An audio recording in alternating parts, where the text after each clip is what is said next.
So like, I don't even quite understand what isolating a virus totally means. I mean, I get it from I understand what the word isolate means, but I don't really totally understand how that happens and what it means that we haven't done versus what it would require to meet your standards or the standards of others that are questioning it. So start at the very basic level, if you don't mind, for me. Yeah, well, I'm glad you brought up that little meme with the goldfish bowl, because that really does sum up the difference, right? And what you're getting at here on the left panel where it says vaccinate the fish is you're saying that the fish is sick because there's a germ making the fish sick, right? Whereas terrain theory says the fish is sick because the water's dirty, right? There's toxins in the water, right, from the fish's own excretions.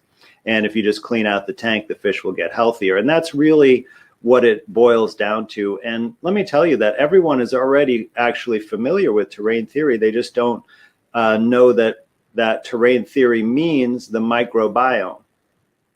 So like people have been taking probiotics, for example, right? They're eating fermented foods. They know that this is important for health to have the right bacteria in the gut, right? The gut flora, so to speak. Well, that is terrain theory, that those organisms that are in our body are actually helping us be healthy. That's really what terrain theory says. And I'll explain further about what the specific role of those things are, but it's really kind of, in a way, the opposite of germ theory. And everybody definitely knows what germ theory is, because this is what you are indoctrinated into from essentially birth, right? When you're a little kid and you're told to cover your mouth when you sneeze, or that, you know, Johnny who's sick is going to get you sick if you stay near them.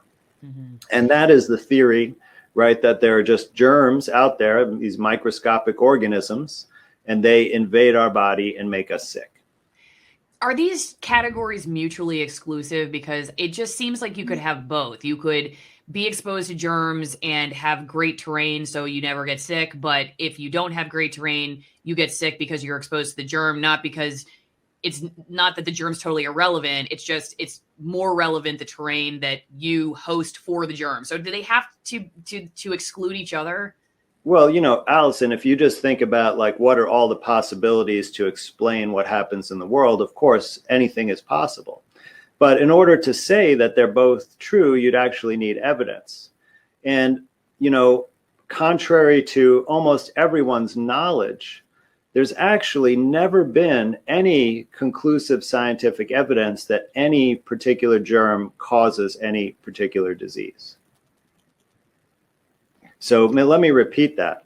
Okay, there's never been an experiment done that was done in a logical, scientific way that actually proved that any microscopic germ causes any disease. In other words, there's no proof that any germ causes a disease. So if we take a germ and inject it into people, for example, they don't get sick. Okay. So what would be... I know this is very different from what, you know, you believed all your life.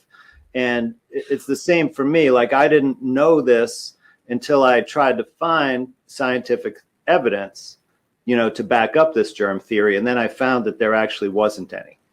Okay. What